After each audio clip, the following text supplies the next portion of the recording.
April 10th, 2005. Dawn breaks over Kaohsiung Medical College Hospital in southern Taiwan. A doctor arriving for his shift notices something lying near the entrance. A woman, motionless, sprawled on the pavement. He rushes to check her pulse. Nothing. He calls for help, and she's rushed to the emergency room. What the doctors find stops them cold.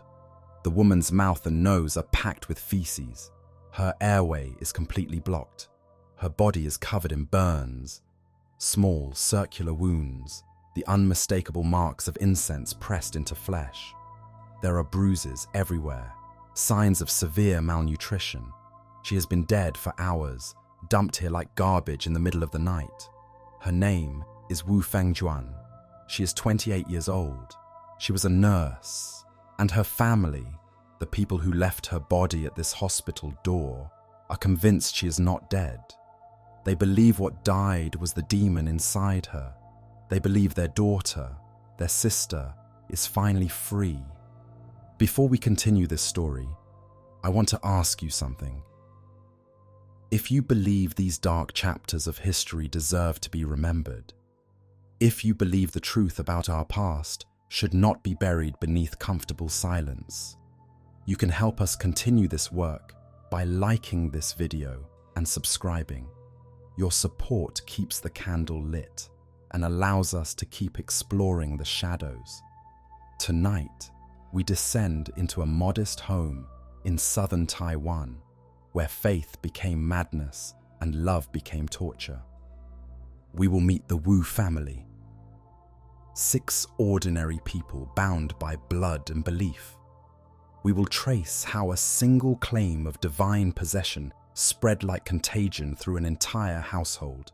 From the youngest daughter who first spoke with the voice of a god, to the eldest sister summoned home to face a danger she could not see.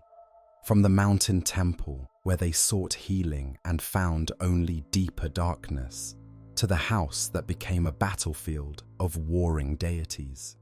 We will witness the impossible logic that made a father feed filth to his daughter to save her soul. The rituals that transformed love into violence.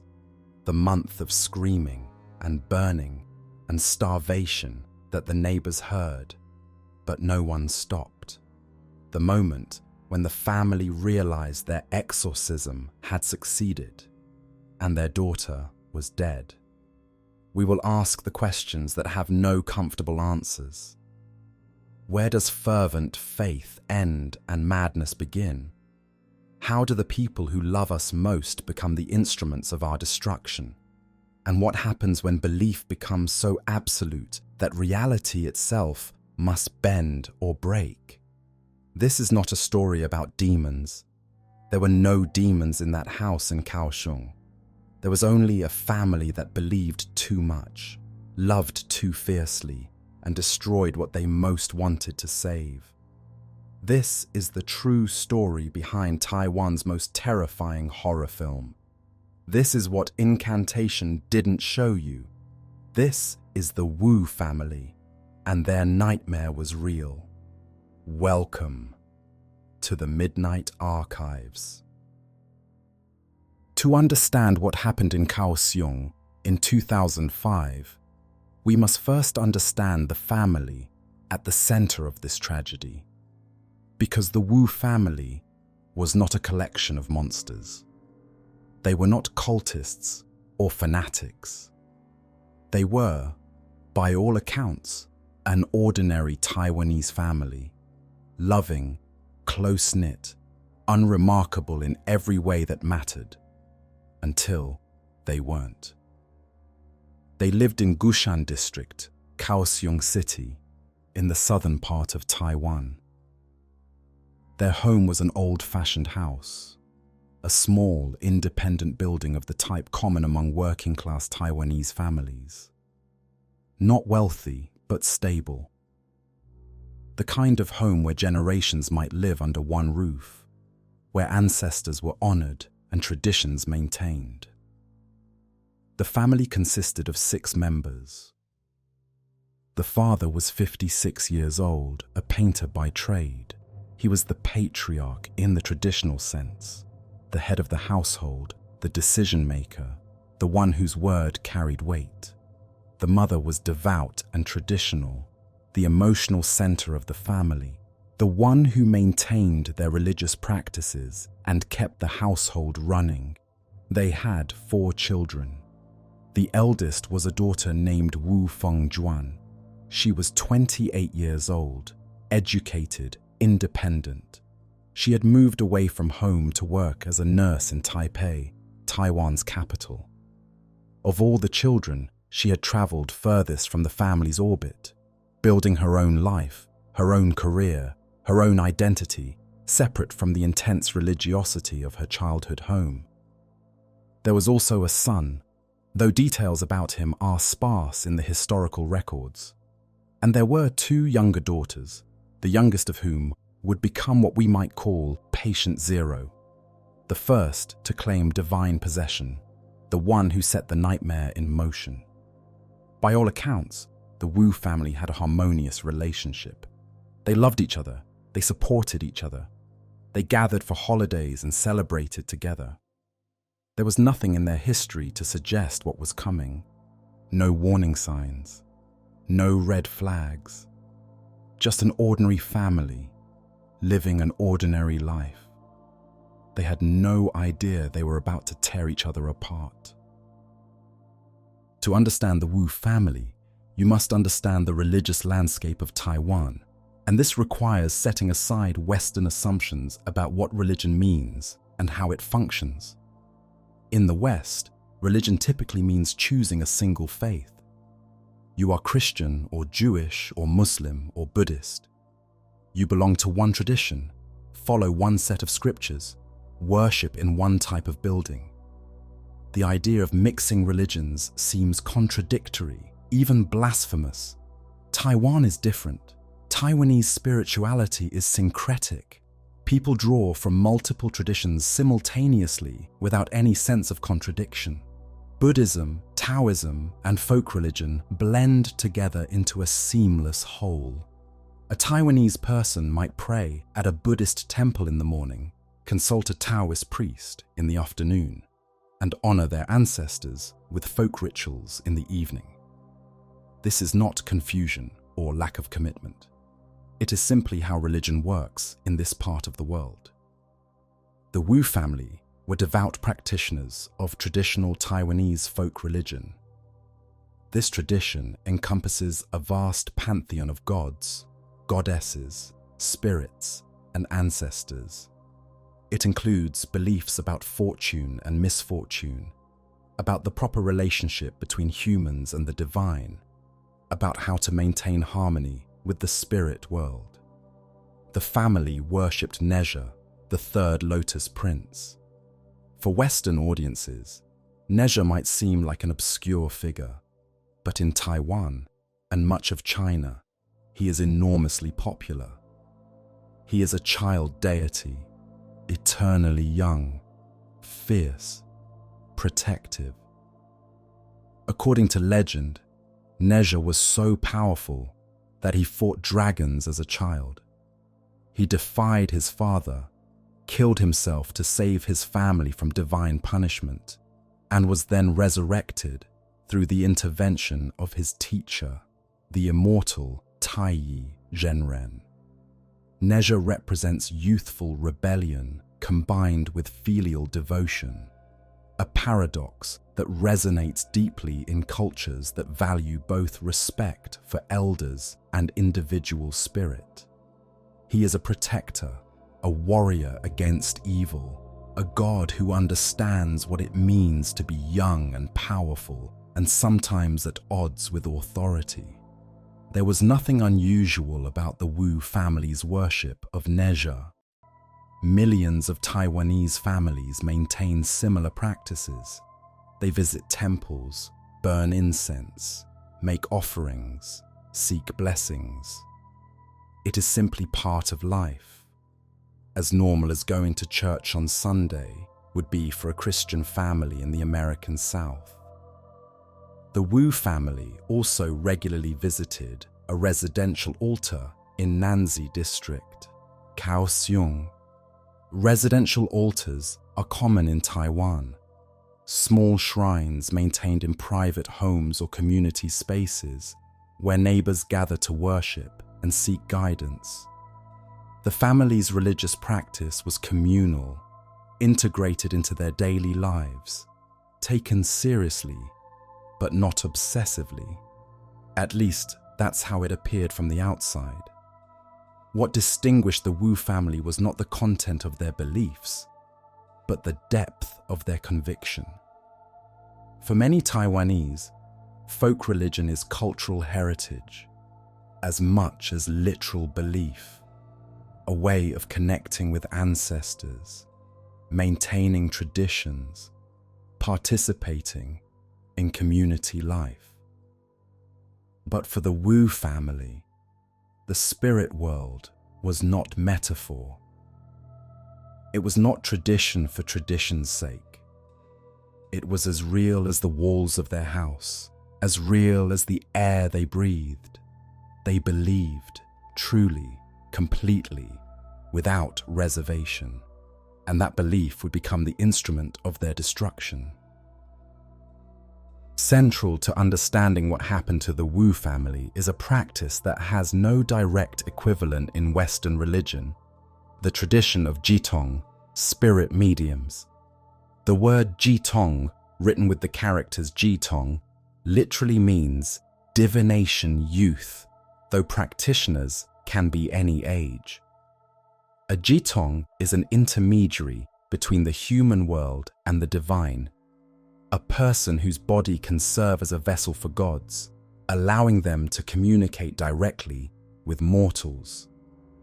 During rituals, a jitong enters a trance state and allows a deity to possess their body. This process is called qiji, raising the divination. While possessed, the jitong speaks with the god's voice, delivers prophecies, offers guidance, sometimes performs acts of self-mortification to prove the divine presence. They might pierce their cheeks with skewers, cut their tongues, walk on hot coals, demonstrating that the God within protects them from harm. If this sounds alarming to Western ears, it's important to understand the context. Jitong possession is typically performative and controlled.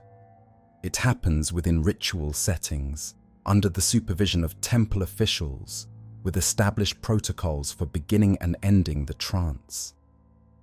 The medium enters the possession state, delivers the god's message, and then returns to normal consciousness. It is dramatic but contained, a spiritual service, not a psychological crisis. You can witness jitong possession at temple festivals throughout Taiwan. It is a common sight, accepted by the community, integrated into religious life. The practitioners are respected, not feared. They serve an important function, bridging the gap between human need and divine wisdom. The Wu family would have witnessed this practice their entire lives.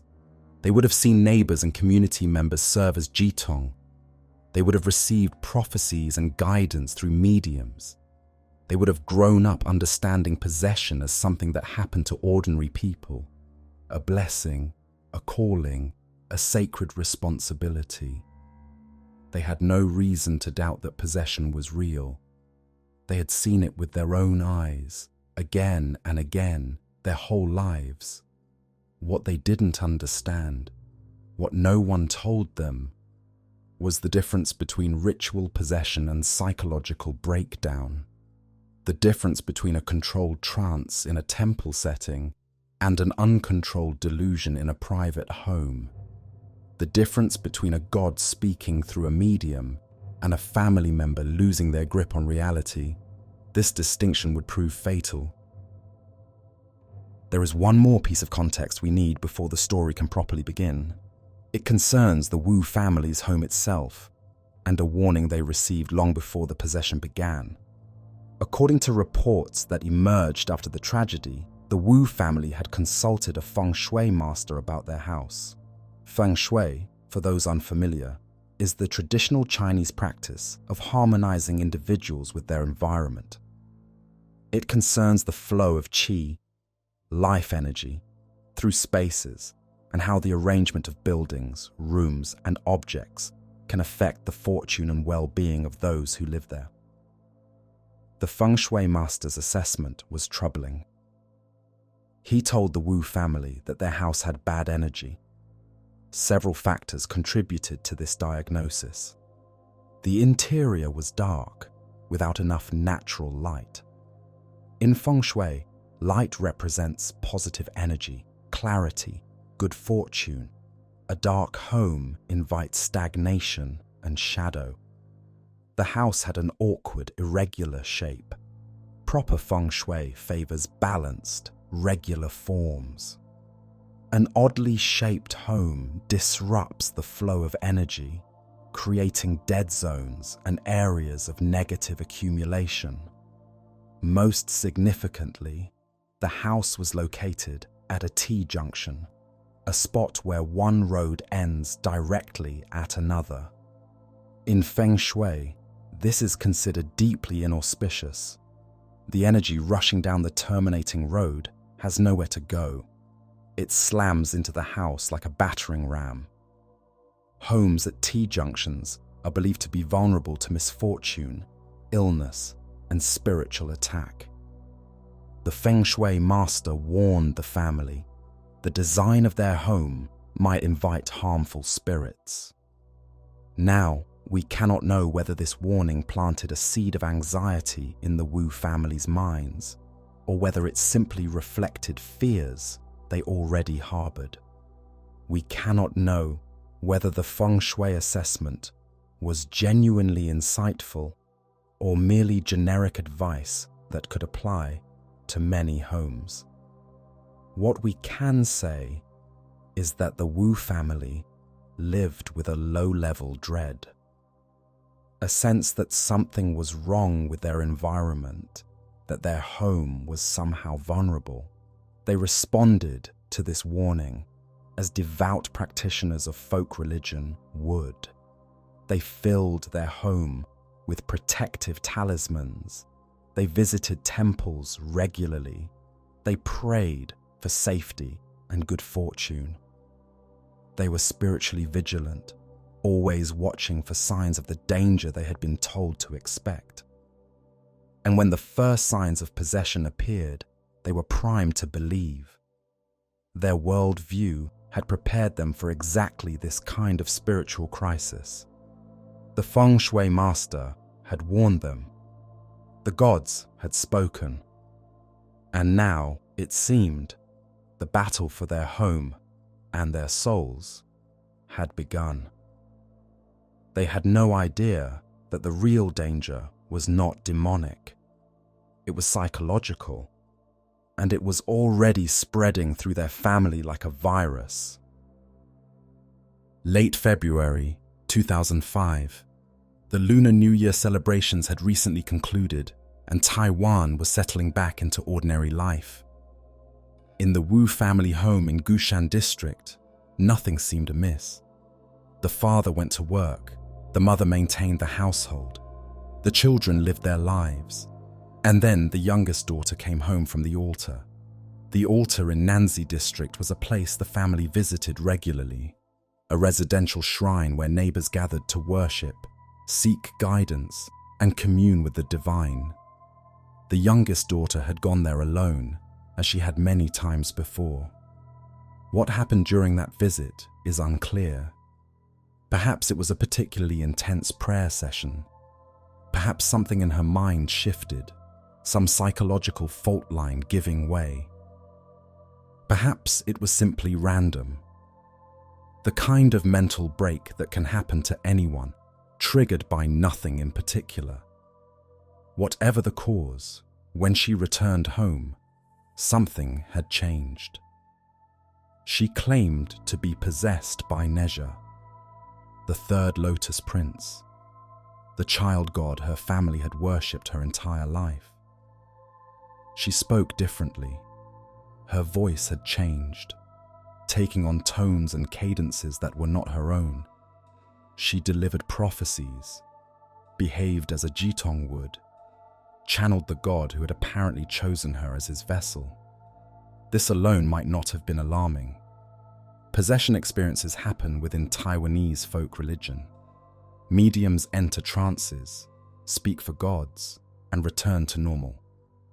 The family might have waited for the experience to pass, might have consulted a temple official, might have treated this as an unusual but not unprecedented spiritual event.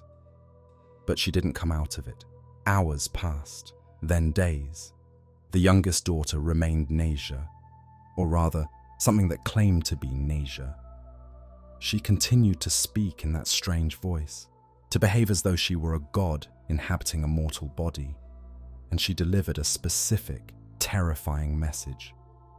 Your eldest sister is in danger. She is possessed by an evil spirit. She must come home immediately. The family believed her without question. Why wouldn't they? This was their faith made manifest. Their daughter was speaking with the voice of a god they had worshipped their entire lives. Nasia was a protector, a warrior against evil. If he had chosen to warn them about their eldest daughter, they had to listen. They had to act. They called Fengjuan in Taipei. They told her to come home. Something was wrong. She was in danger. She needed to return immediately. And Fengjuan, dutiful daughter that she was, began to pack her bags. Wu Fengjuan had built a life for herself in Taipei, far from her family's orbit. She was 28 years old, an adult by any measure, with a career and an identity of her own. She worked as a nurse, a profession that required education, training, and a certain practical groundedness. She had chosen to care for others, to ease suffering, to work in the rational world of medicine and treatment. In many ways, she had distanced herself from the intense religiosity of her childhood home. But she was still a daughter, and when her family called, she answered. The concept of filial piety runs deep in Chinese culture. Children owe their parents respect, obedience, and care. This is not merely a social expectation, but a moral imperative, one of the foundational virtues around which society is organized. When your mother calls and says you are in danger, when your family pleads with you to come home, you go. You do not question. You do not refuse. You fulfill your duty. Fengjuan requested leave from the nursing home where she worked. She took the train south to Kaohsiung, a journey of several hours. She went home to her family, to the dark house at the T-junction, to whatever was waiting for her there. At first, things seemed normal. The family gathered for a reunion dinner. The youngest daughter, who had claimed possession by Nasia, appeared to have calmed down. Perhaps it had been a passing episode. Perhaps the danger had been exaggerated. Fengjuan may have felt relieved, may have wondered why she had been summoned with such urgency. Then the nightmares began. Fengjuan started having vivid, terrifying dreams. Night after night, she dreamed of being sexually assaulted. The dreams were graphic, violent, impossible to shake. She woke in terror, drenched in sweat, her heart pounding. Sleep became impossible. She could only doze during the day. At night, she lay awake, afraid to close her eyes, afraid of what she would see when she did. This went on for 3 or 4 days. Fengjuan became exhausted. Her defenses weakened. Her grip on reality loosened. She was in a strange state, sleep-deprived, anxious, surrounded by family members who believed supernatural forces were at work. And then, on March 2nd, something happened that would seal her fate. March 2nd, 2005.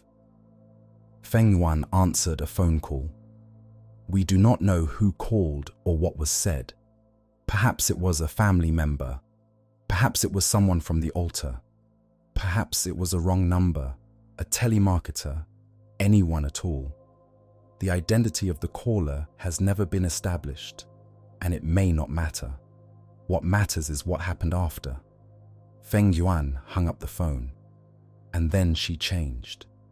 She announced that she was now possessed by Guanyin, the Bodhisattva of mercy. For those unfamiliar with Chinese Buddhism, Guanyin is one of the most important figures in the entire tradition. She is the embodiment of compassion, the Bodhisattva who hears the cries of the suffering world and responds with infinite mercy. In Chinese culture, she is often depicted as a serene woman in white robes, holding a vase of pure water and a willow branch, ready to sprinkle blessings on those who call her name. Guanyin is beloved across East Asia, worshipped by Buddhists, Taoists, and practitioners of folk religion alike. She represents the highest form of compassionate action, the willingness to delay one's own enlightenment in order to save all sentient beings from suffering. To be possessed by Guanyin would be an extraordinary honor, a sign of exceptional spiritual merit. Fengjuan claimed that Guanyin wanted to use her body to dispel evil from the world. The Bodhisattva had chosen her as an instrument, a vessel through which divine compassion could flow into the human realm. She was no longer merely Fengjuan the nurse, Fengjuan the daughter. She was Guanyin incarnate. And then she began to hurt herself. She hit her own body. She scratched her skin.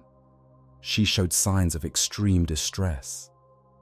Whether this was an attempt to prove the possession, as Jitong sometimes do through acts of self-mortification, or simply a manifestation of psychological breakdown is impossible to say.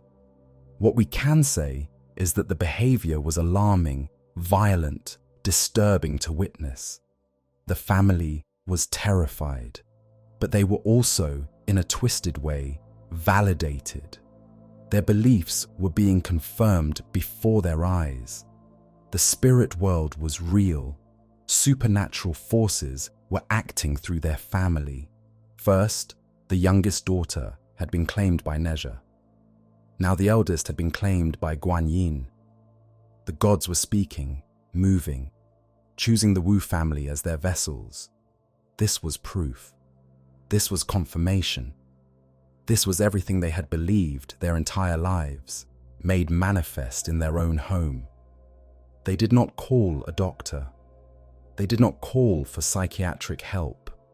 They did not consider that what they were witnessing might be mental illness spreading through their family like a contagion. Instead, they prepared to respond as their faith demanded. The family decided that Fengjuan needed spiritual intervention beyond what they could provide at home. If she was truly possessed, whether by a god or by something darker masquerading as a god, she needed expert help. She needed to be taken to a place of power where skilled practitioners could address whatever was happening to her. They took her to Wuji Mountain, 5 Finger Mountain, in Xinchu, Taiwan. 5 Finger Mountain is a site of considerable spiritual significance in Taiwanese folk belief. Mountains have always been sacred in Chinese cosmology. They are places where heaven and earth meet, where the barrier between the human world and the divine grows thin. Temples perch on mountainsides. Hermits seek enlightenment in mountain caves. Pilgrims climb mountain paths to demonstrate devotion and receive blessings. Wuji Mountain was known for its intense spiritual energy, for the power that accumulated at its peaks. It was exactly the kind of place you would bring someone experiencing a spiritual crisis, a place where meditation, prayer, and ritual could address supernatural affliction. The family stayed for an extended period. Some accounts suggest they were there for as long as 3 months. They meditated, they prayed, they sought to drive out whatever had taken hold of Fengjuan, to restore her to herself, to resolve the crisis that had engulfed their family. But instead of improving, things got worse. The isolation of the mountain retreat, the intense focus on spiritual matters, the constant reinforcement of supernatural beliefs, all of this accelerated whatever psychological process had begun. Fengjuan did not return to normal. Her possession did not lift, and worse, the phenomenon began to spread. By the time the family returned to Kaohsiung, multiple family members were claiming divine possession. The mountain that was supposed to heal them had only deepened the sickness. When the Wu family came home from Five Finger Mountain, they were no longer a family in any normal sense. They had become something else, a collection of gods inhabiting human bodies, a pantheon crammed into a single household. One by one, each remaining family member had claimed possession by a different deity. The father became the Jade Emperor, the supreme ruler of heaven, the highest god in the Taoist pantheon. The Jade Emperor sits atop the celestial hierarchy, governing all other gods, presiding over the cosmic order. For the Wu family patriarch to claim this identity was to assert ultimate authority, divine kingship over his own household. The mother became the Queen Mother of the West, one of the most powerful goddesses in Chinese mythology. She is the keeper of the peaches of immortality, the ruler of the Western paradise, the consort of the Jade Emperor. She represents feminine power at its most exalted, divine authority in female form. The son became Jigong, the mad monk, one of the most beloved figures in Chinese folklore. Jigong was an eccentric Chan Buddhist monk who broke all the rules. He ate meat, drank wine, wore tattered robes, and behaved in ways that scandalized the religious establishment. But beneath his wild exterior lay genuine enlightenment and compassion. He used his powers to help the poor and punish the wicked, proving that true spirituality transcends outward appearances. The youngest daughter remained Nasia, the third Lotus Prince, who had started it all. The child god, the dragon slayer, the fierce protector who had first spoken through her to summon Fengjuan home.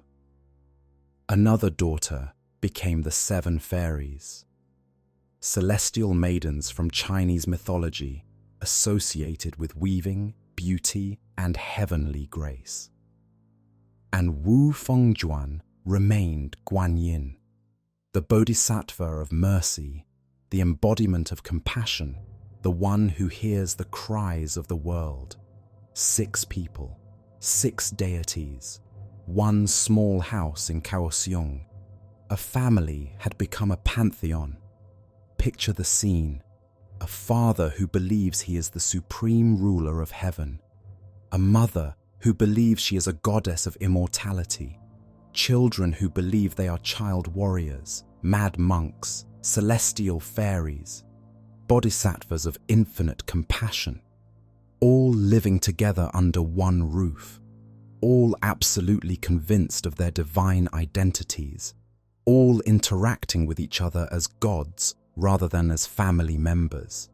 It sounds almost absurd when described this way, like a comedy of errors, a farce of mistaken identities.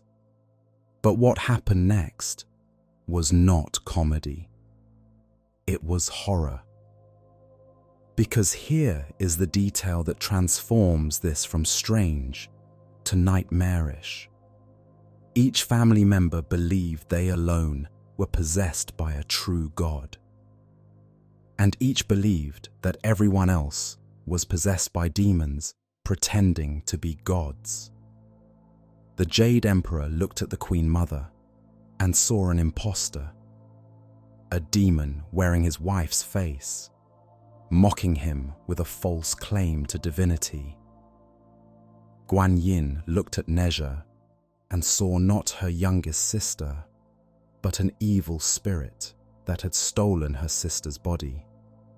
Ji Gong looked at the 7 fairies and saw deceiving spirits masquerading as celestial beings. Everyone was simultaneously divine and accused demonic.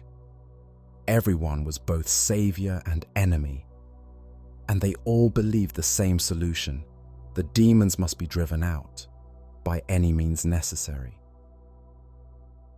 To understand what happened next in the Wu family home, we must enter their broken logic.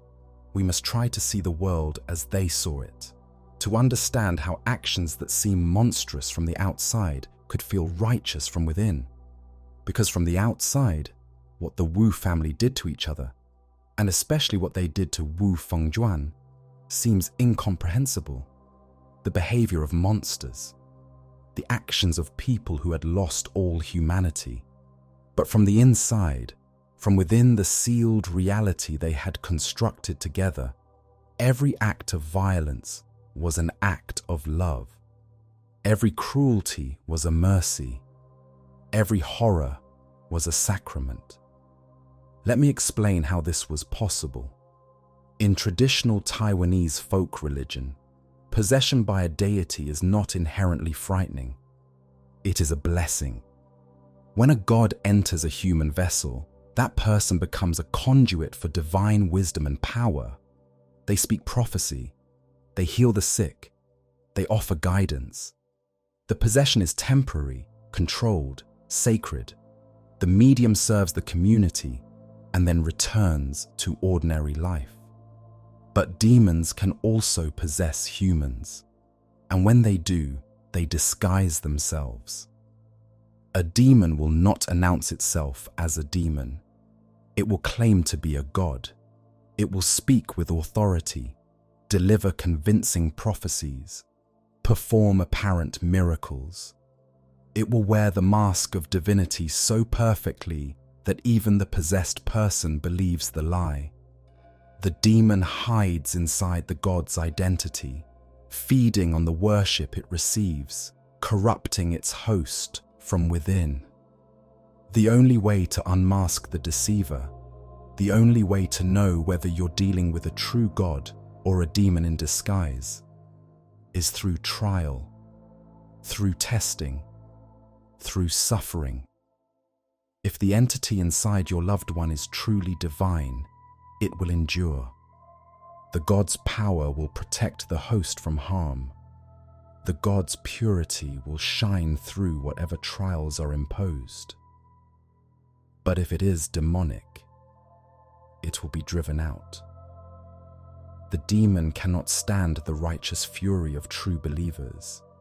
The demon will flee rather than face the consequences of its deception. This is the theological foundation upon which the Wu family built their nightmare. Each of them believed they were a true god. Each of them believed everyone else was a demon. And each of them believed that the way to save their family was to expose and expel the demons through whatever means necessary. They were not torturing each other. They were testing each other. They were not cruel. They were righteous. They were warriors in a holy war, and the battlefield was their own home. The violence began with beatings. Family members struck each other with crutches, sticks, and ritual objects. They hit hard enough to leave bruises, hard enough to draw blood. The house echoed with the sounds of impact, of cries, of bodies falling. To understand why they did this, we must understand what they believed they were accomplishing. In folk exorcism traditions across many cultures, physical violence against a possessed person serves multiple purposes. First, it causes the demon pain. This is the most straightforward logic. Hurt the demon enough, and it will leave. The demon feels what the body feels. If you make the body's existence unbearable, the demon will flee to escape the suffering. You are not hurting your loved one. You are hurting the parasite that has invaded them. Second, physical violence demonstrates dominance. You are showing the demon that you are stronger, that it cannot win, that resistance is futile. Demons feed on power. They retreat before greater power. By beating the possessed person, you prove that divine authority backs your actions, that the demon faces not just human force, but heavenly mandate. Third, and this is crucial, the possessed person is not supposed to feel the pain the same way an unpossessed person would. If they are truly possessed by a god, the deity will protect them. The blows will land, but the divine presence will absorb the impact. If they are possessed by a demon, the demon will feel the pain and will eventually be driven out, at which point the person will return to themselves. So when the father, believing himself to be the Jade Emperor, struck his eldest daughter, he was not, in his understanding, beating Fengjuan. He was engaging in spiritual warfare. The Jade Emperor was attacking a demon that had stolen Fengjuan's body. Every blow was aimed not at his daughter, but at her captor. When Fengjuan cried out in pain, the family did not interpret this as evidence that they were hurting her. They interpreted it as evidence that the demon was weakening. The more she screamed, the closer they were to victory, the harder they needed to strike. This is the terrifying logic of supernatural belief. The worse the outcome, the more justified the action. If beating her produced screams, they needed to beat her harder. If the demon was strong enough to resist, they needed to be stronger. Stopping meant surrendering Fengjuan to the demon forever. Love demanded that they continue. The beatings were not enough. The demon inside Fengjuan proved resilient. So the family escalated to burning. They used lit incense, pressing the glowing tips into flesh, leaving small, circular wounds that would later be found covering Fengjuan's body. Dozens of burns, perhaps hundreds, each one deliberate, each one a prayer made physical. This requires explanation because incense in Taiwanese folk religion is not merely a source of pleasant smoke. It is sacred. It carries prayers to heaven. It purifies spaces. It bridges the gap between the human world and the divine. Incense is one of the most important ritual objects in the entire tradition, used in temples, at home altars, and in ceremonies of every kind. To press burning incense into flesh is to brand someone with holiness. Think of it this way: if incense carries prayers to heaven, then burning incense into the body is a way of inscribing those prayers directly onto the person. You are marking them as territory claimed by the gods. You are creating physical seals against evil, barriers that demons cannot cross. The family was not torturing Fengjuan. They were sanctifying her. Each burn was a prayer. Each burn was a protective seal. Each burn was an act of devotion, an attempt to fill her body with so much divine energy that no demon could remain within. And when she screamed, because of course she screamed, because burning flesh causes agony, the family heard not their daughter's suffering, but the demon's protest. They were winning. The holiness was working. The demon was being seared by sacred fire. They needed to keep going. Now we come to the detail that makes this case almost impossible to discuss. The detail that causes people to recoil, to stop reading, to refuse to believe that anyone could do such a thing. The Wu family fed each other human waste. They smeared feces on the walls, on their bodies, into each other's mouths. They drank urine, calling it golden juice. They handled human waste as though it were holy water, as though it were a sacred substance with the power to purify and protect. How? How could any belief system lead to this? The answer lies in the logic of demonic expulsion, and it makes a terrible kind of sense once you understand the premises. In traditional folk belief, demons are beings of pride. They are fallen spirits who crave worship. They desire beauty, dignity, elevated status. They possess humans partly to receive the honor and attention that the host commands. A demon wants to be treated like a god. That's the whole point of possessing someone and claiming divine identity. This means that demons cannot tolerate humiliation. They cannot endure filth. A demon that craves worship cannot stand to be debased. A demon that feeds on pride cannot survive being subjected to shame. If you want to make a demon's dwelling place intolerable, you subject it to the most degrading substance imaginable. Human waste is, in virtually every culture, the most degrading substance there is. It is the ultimate opposite of purity, holiness, dignity. To force someone to consume feces is to inflict the maximum possible humiliation, to treat them as lower than the lowest, as unworthy of even the most basic human consideration. But here's the logic the Wu family followed. You are not humiliating your loved one. You are humiliating the demon. If you truly believed,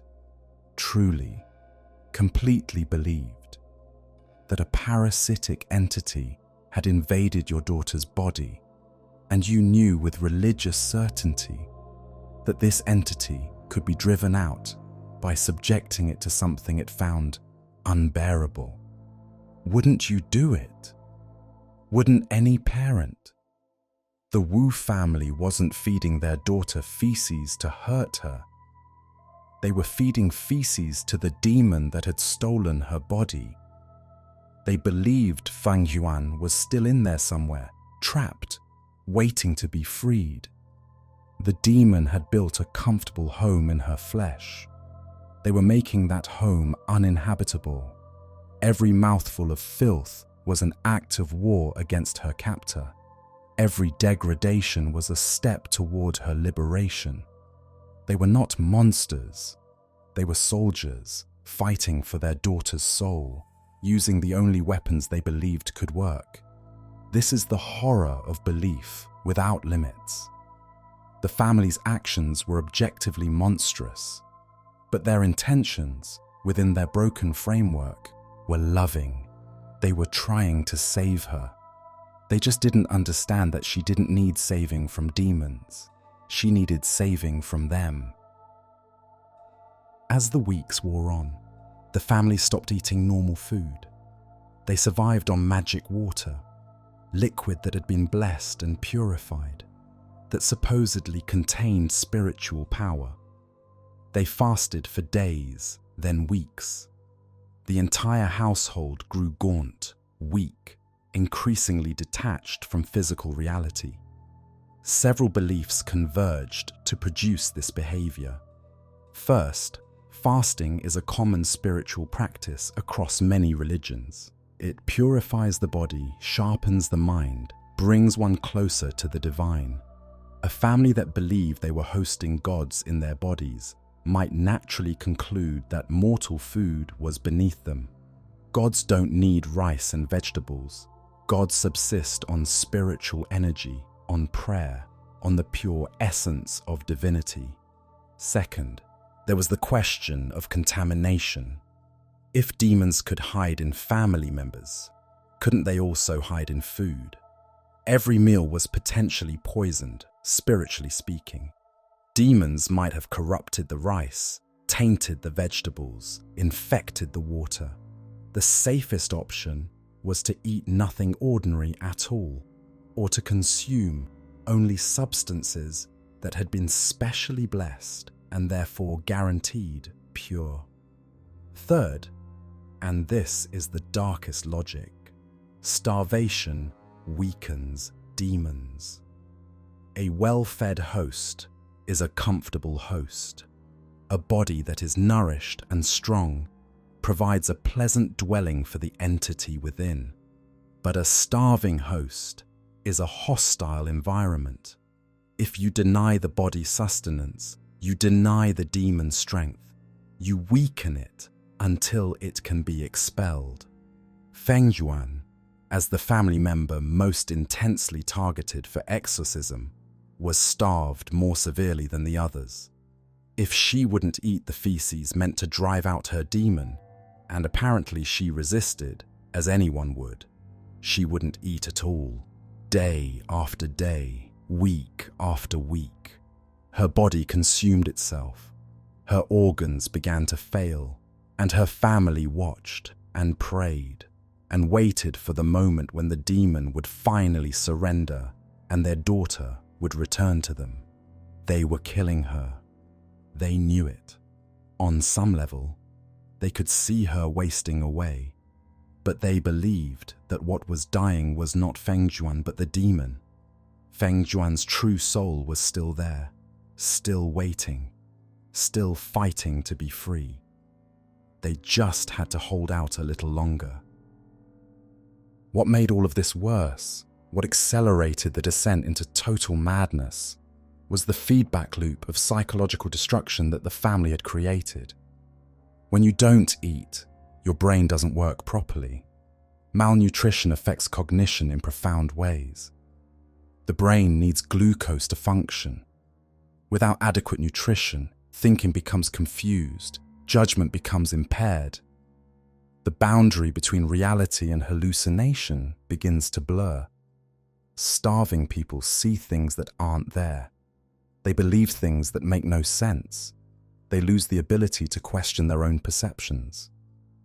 The Wu family was starving. When you don't sleep, the effects are even more severe. Sleep deprivation is literally used as a torture technique, precisely because it breaks down the mind's ability to distinguish real from unreal. After enough hours without sleep, people hallucinate. They become paranoid. They lose the capacity for rational thought. Their grip on reality simply dissolves. The Wu family was not sleeping. The rituals went on day and night. The chanting, the prayers, the exorcisms. These were round-the-clock activities. The family shouted and screamed for hours on end. They kept themselves in a constant state of heightened alert, watching for demonic deception, guarding against spiritual attack. There was no time for rest.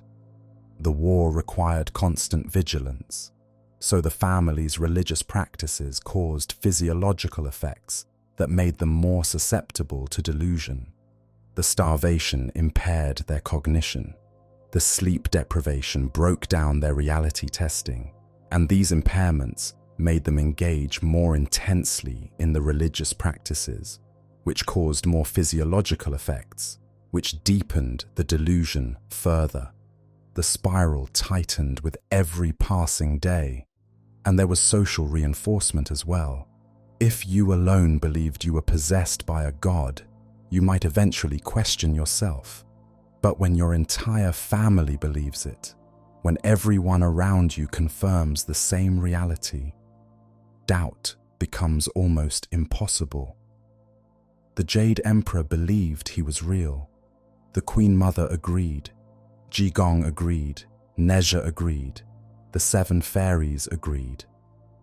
Every person in the household validated everyone else's delusion. The shared madness created its own consensus. The family had constructed a sealed world in which their beliefs were true because everyone agreed they were true. There was no one to say, "Wait, this doesn't make sense." No one to call a doctor. No one to suggest psychiatric help. No one to break the spell. They were all too deep inside the nightmare. At some point during the month of madness, the family's collective delusion focused specifically on Wu Fengjuan. Why her? We can only speculate, but several factors may have contributed. She was the eldest daughter, and in Chinese family dynamics, eldest children often carry particular weight and particular burdens. There may have been pre-existing tensions, old resentments, unresolved conflicts that found expression in this supernatural framework. She had been living away from home. She was an outsider returning to a system that had already begun to destabilize. She had not been present for the early stages of the possession. She was summoned into it, arriving as a relative stranger to whatever group dynamics had already formed. This made her different, other, suspect. She was a nurse. She had medical training. She understood on some level how the body actually worked. This knowledge might have led her to question what was happening, to resist the interpretations being imposed on her. And resistance, in this context, could only be interpreted as demonic defiance. A true God would submit to testing. A demon would fight back. Every time Fengjuan protested, every time she tried to reason with her family, she was proving, in their minds, that the demon inside her was strong and determined. Whatever the reason, the other gods united against Guan Yin. The Jade Emperor, the Queen Mother, Jigong, Nezha, the Seven Fairies. They became convinced that the demon inside Fengjuan was the source of the family's suffering. It was the strongest demon, the most entrenched, the most dangerous. If they could just drive it out, if they could just push hard enough, hurt enough, purify enough, everything would be restored. So they focused their efforts on her. They beat her more severely than they beat each other. They burned her more frequently. They forced more filth into her mouth. They starved her more completely. She was imprisoned in the house, unable to leave, unable to escape. She was surrounded by 5 people who claimed to love her, who claimed to be saving her, who were systematically destroying her body and her mind. And through it all, they told themselves they were doing the right thing. They were warriors of light fighting the darkness. They were gods battling demons. They were a family saving their daughter. For approximately 1 month, this continued, day and night, without pause, without mercy. The screaming, the chanting, the sounds of violence, the howls of pain and the shouts of prayer. The neighbors heard everything. In the close-packed housing of Gushan district, privacy is limited, walls are thin, sounds carry. The Wu family's descent into madness was not silent. It was one of the loudest, most disturbing things anyone in the neighborhood had ever heard. Women howled, men shouted curses and prayers, objects crashed and broke. There were sounds of hitting, of struggle, of pain, sounds that went on for hours and then stopped, only to resume again. The chanting was ceaseless, the same phrases repeated until they lost all meaning, until they became just noise, a wall of sound emanating from that house at all hours. Some neighbors were so frightened they stopped coming home.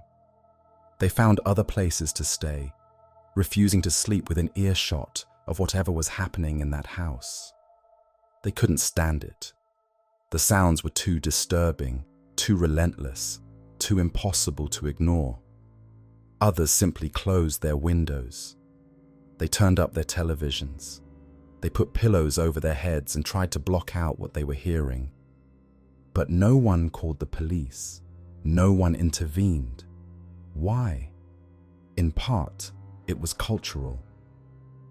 Family matters are family matters in Taiwan, as in much of East Asia. What happens within a household is the business of that household. You don't interfere. You don't bring shame upon your neighbors by involving authorities. You mind your own business and trust that others will mind theirs. In part, it was religious. The Wu family was known to be devout. Spiritual practices can be loud, intense, unfamiliar to outsiders. Who were the neighbors to judge? Maybe this was a legitimate ritual, something from an esoteric tradition they simply didn't understand. Calling the police on someone's religious practice would be deeply inappropriate, even offensive. And in part, it was fear. Pure, simple fear. The sounds coming from that house were not normal. They were terrifying. Getting involved meant potentially becoming part of whatever was happening in there. It meant confronting forces that might be supernatural, might be dangerous, might spread to anyone who got too close. Easier to stay away, easier to wait for it to end.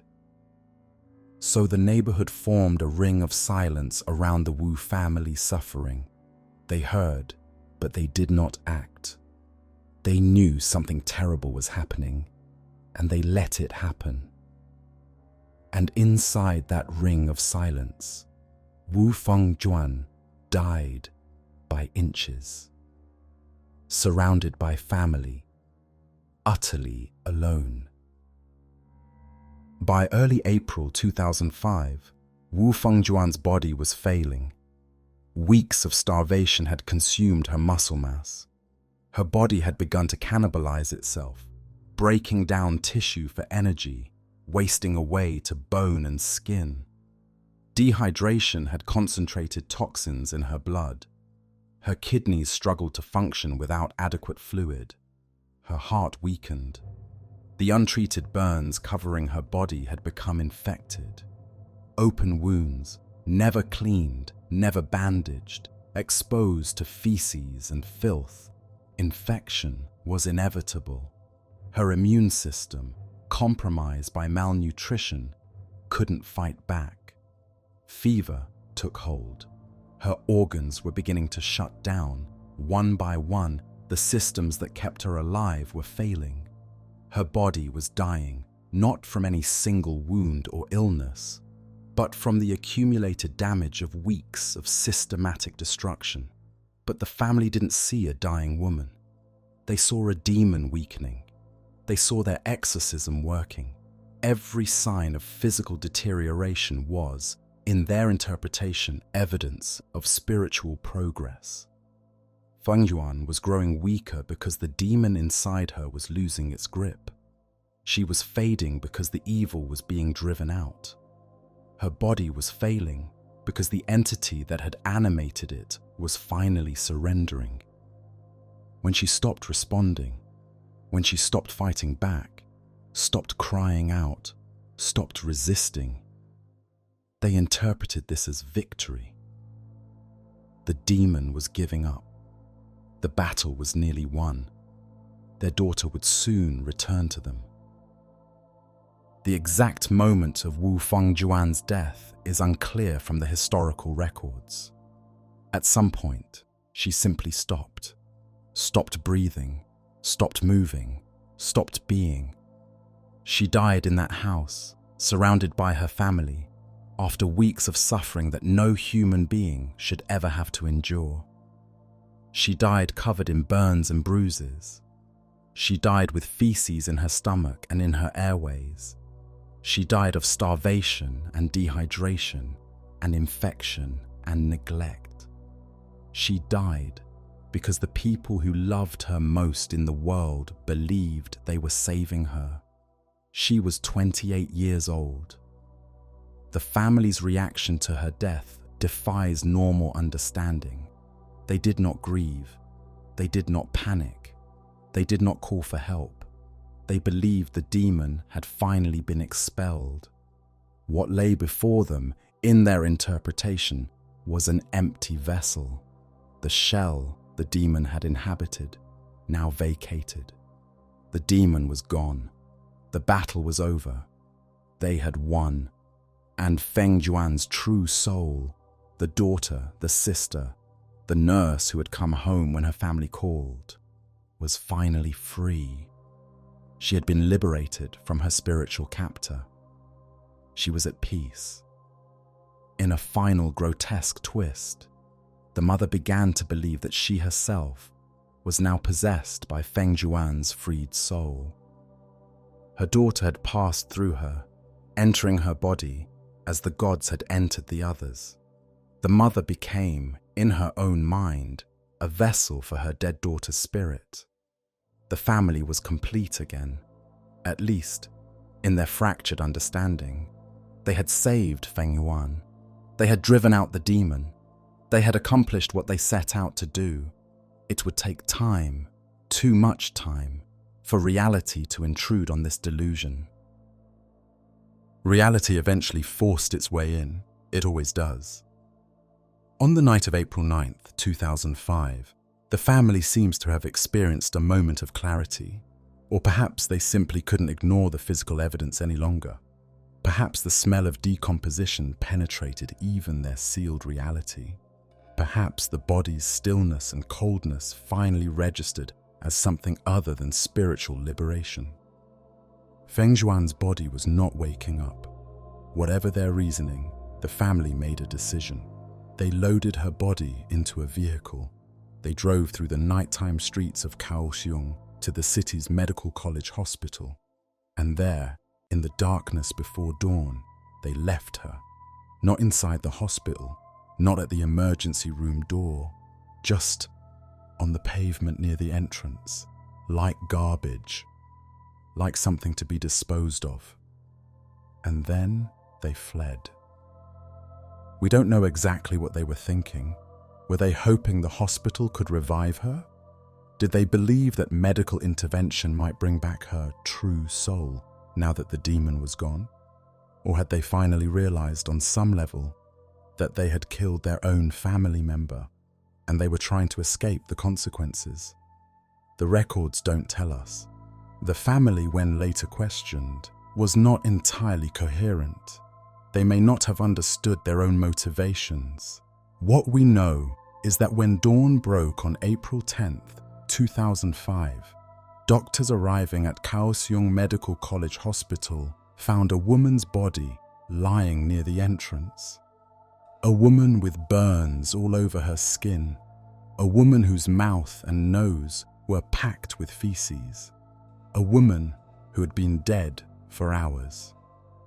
The cause of death was officially listed as multiple organ failure, but the contributing factors told the real story: severe malnutrition, dehydration, suffocation from fecal matter blocking the airway, untreated infections, trauma from burns and beatings. Wu Fengjuan had been destroyed by her own family, and now she lay alone on the hospital pavement, abandoned even in death. The police investigation began immediately. Identifying Fengjuan was not difficult. The family had left identifying information with the body, or perhaps she still had identification on her person.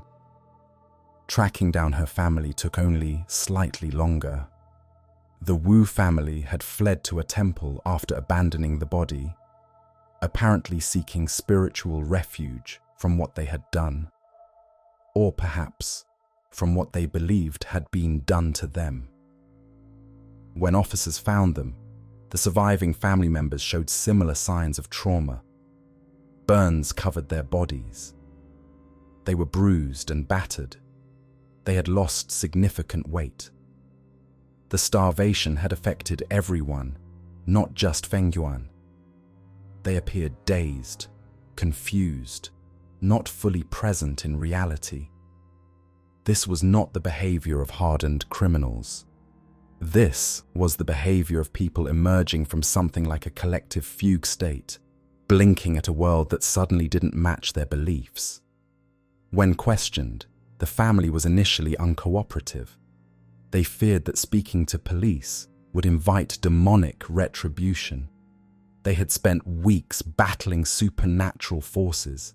The idea of discussing their spiritual warfare with secular authorities felt dangerous, even blasphemous. According to some reports, investigators had to get creative. They used traditional ritual objects, like a ceremonial ruler, associated with imperial authority and divine mandate, to convince the family it was safe to talk. They framed their questions in terms the family could accept, working within the delusional framework rather than directly challenging it. When the family did talk, they insisted Fengjuan wasn't dead, only the demon was dead. Her real soul had been freed. It was with their mother now, or it had ascended to heaven, or it would return at any moment once the spiritual dust settled. They had saved her. Couldn't the police understand? They had saved her. When police and forensic teams entered the Wu family home, they found a nightmare. The walls were smeared with feces. Human waste covered surfaces throughout the house, dried and caked and stinking. The smell was overwhelming.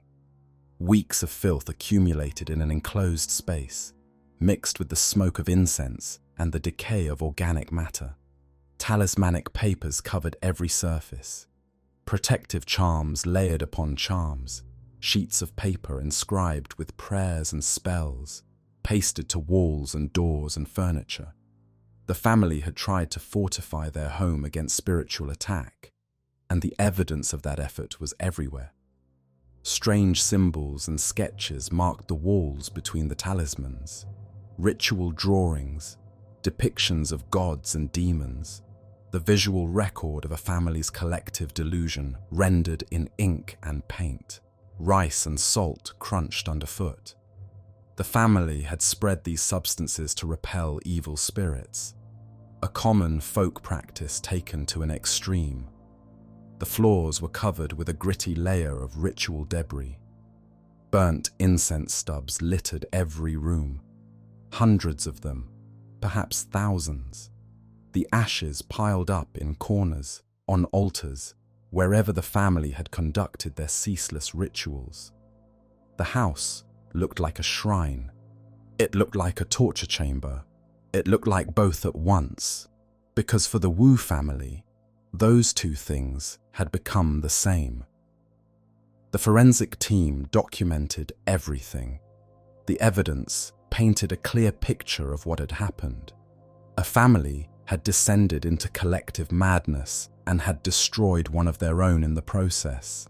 But understanding what happened and understanding why are two different things. The physical evidence told the story of the violence. The psychological evidence, the talismans, the symbols, the ritual objects, told the story of the belief that made the violence possible. The Wu family had not killed Fengjuan out of hatred or malice. They had killed her out of love so distorted that it became indistinguishable from cruelty.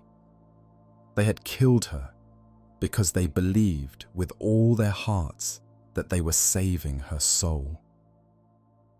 In the aftermath of Fengjuan's death, the surviving members of the Wu family were subjected to psychiatric evaluation at Kaohsiung Hospital.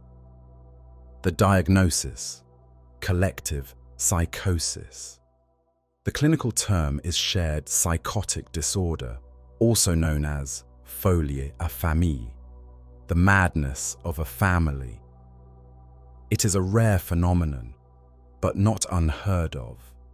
Under the right circumstances, delusions can be transmitted from one person to others in close contact, spreading through a group like an infection. until everyone shares the same break from reality. The psychiatrists who examined the Wu family identified the contributing factors: pre-existing strong belief in possession and spiritual warfare. The family's religious framework made them vulnerable to interpreting psychological symptoms as supernatural phenomena. They had a ready-made explanation for unusual experiences, and that explanation led them away from help rather than toward it. The feng shui warnings about their home. The family had been primed to expect spiritual problems. They had been told their house was vulnerable to negative forces. When trouble came, they were ready to believe it was the fulfillment of prophecy. Sleep deprivation. The round-the-clock rituals had prevented anyone from getting adequate rest. After enough time without sleep, the human mind loses its ability to distinguish reality from hallucination. The family had pushed themselves into a state of chronic sleep deficit that made delusional thinking almost inevitable. Severe malnutrition. The fasting had starved their brains along with their bodies. Without adequate nutrition, cognition deteriorates, judgment fails, the capacity for rational thought erodes. Social isolation. During the crisis, the family had cut themselves off from the outside world. No friends visited, no relatives intervened, no outside perspectives challenged the developing delusion. They created an echo chamber in which their shared madness went unchecked. Reinforcement loop. Each family member's behavior validated the others. When everyone agrees that something is true, questioning becomes almost impossible. The family had created a sealed system in which delusion confirmed delusion, belief reinforced belief, and reality had no entry point. The psychiatrists concluded that what happened to the Wu family was mental illness, not supernatural possession. A perfect storm of psychological vulnerability, environmental stresses, and social dynamics had produced a collective break from reality. But the family, even after treatment, struggled to fully accept this interpretation. How do you accept that you tortured and killed your own daughter for nothing? How do you live with that? Some truths are too heavy to carry. The legal system faced a difficult question. How do you judge people whose actions, while objectively horrific, were motivated by genuine delusion? The Wu family was not charged with murder. Under Taiwanese law, they were charged with abandonment of a helpless person resulting in death. A lesser charge than murder, reflecting the court's understanding that the family genuinely believed they were helping Fengjuan. There was no intent to harm in the conventional sense.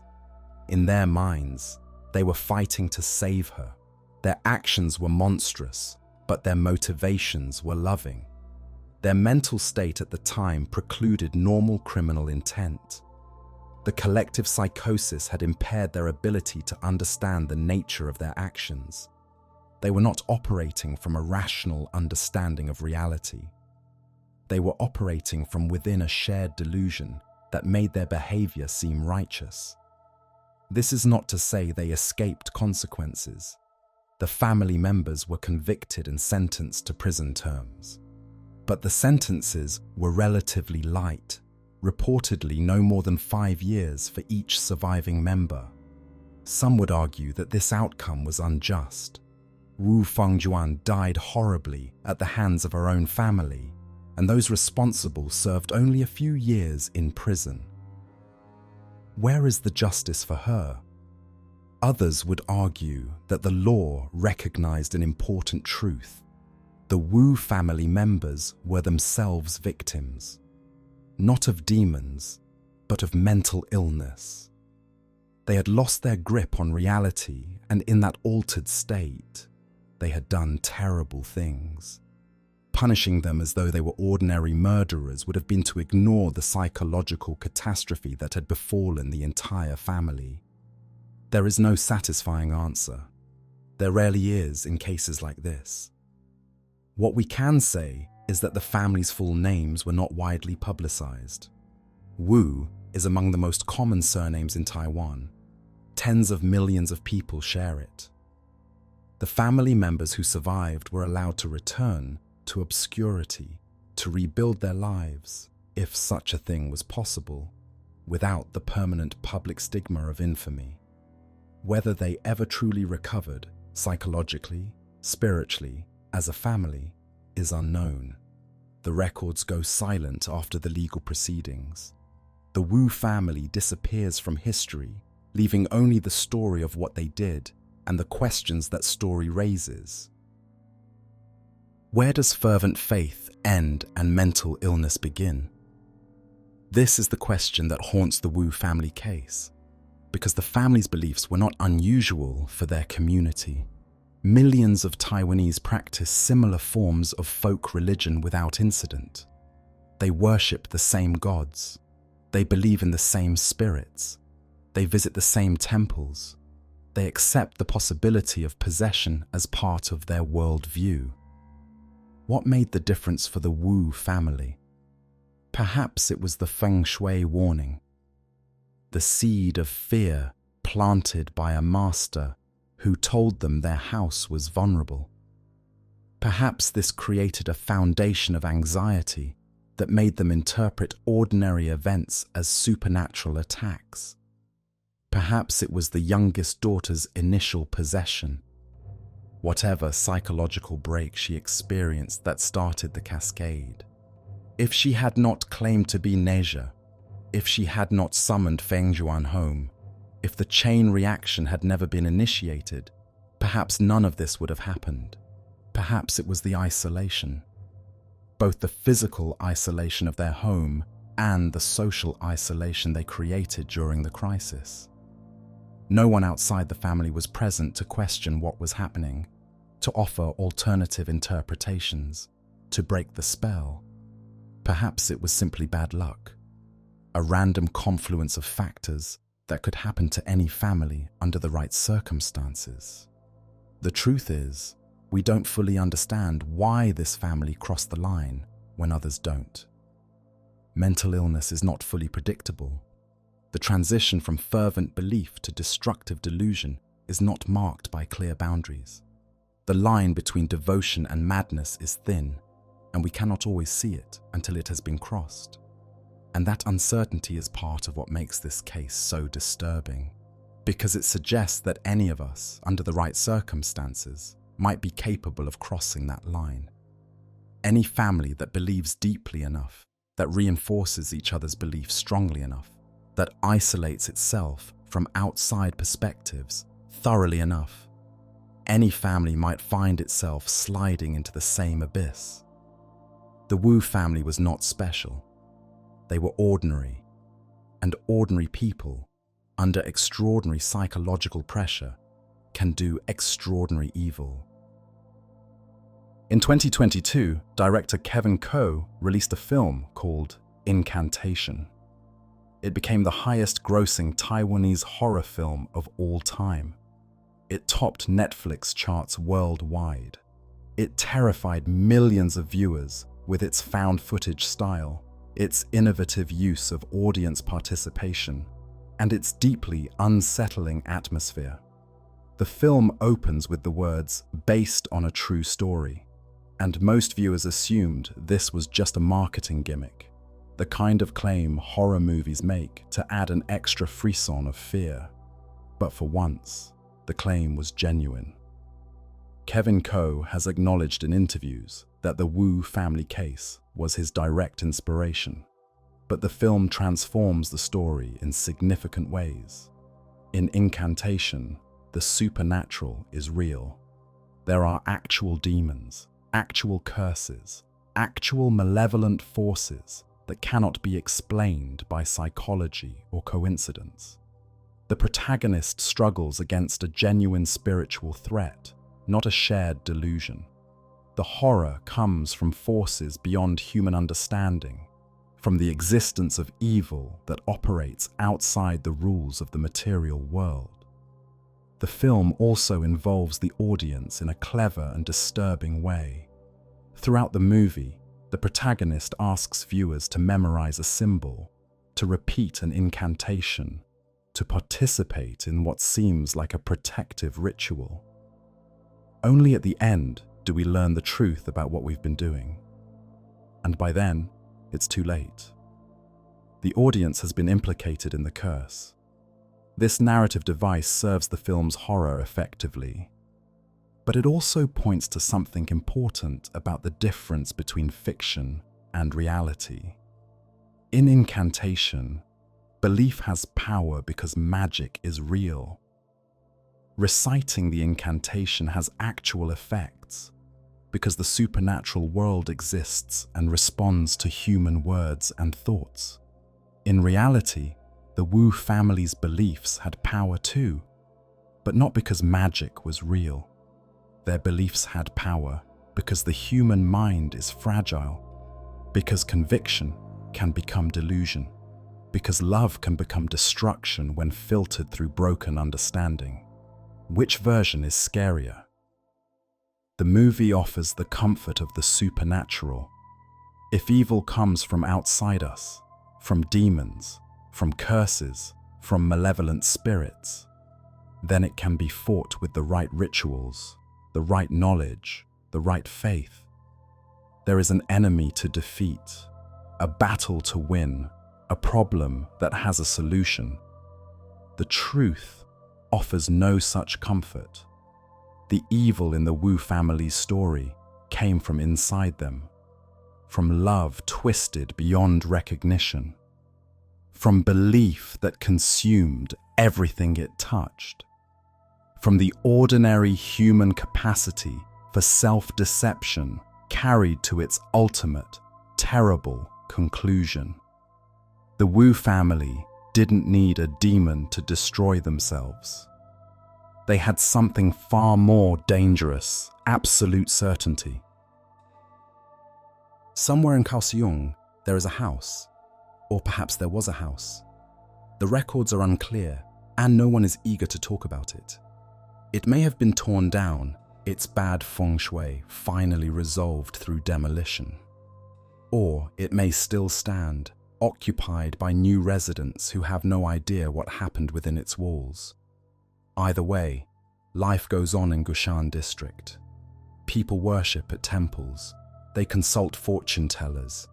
They light incense for their ancestors and pray for good fortune.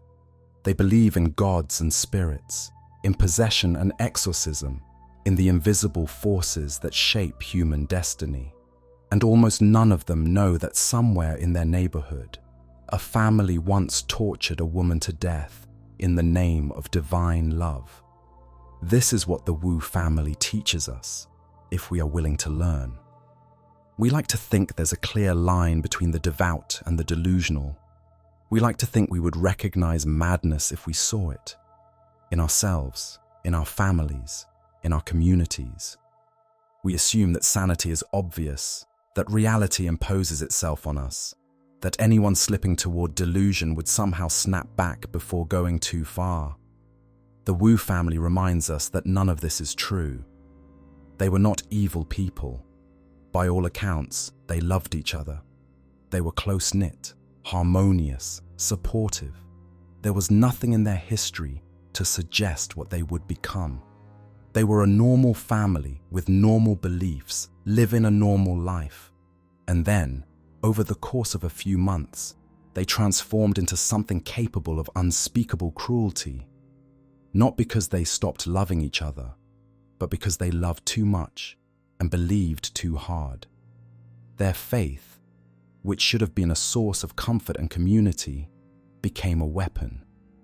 Their love, which should have protected, became a prison. They tortured their daughter because they believed, with absolute certainty, that they were saving her soul. Every blow was an act of love, twisted beyond recognition. Every burn was a prayer, scorched into living flesh. Every mouthful of filth was medicine, administered to drive out an enemy that existed only in their minds.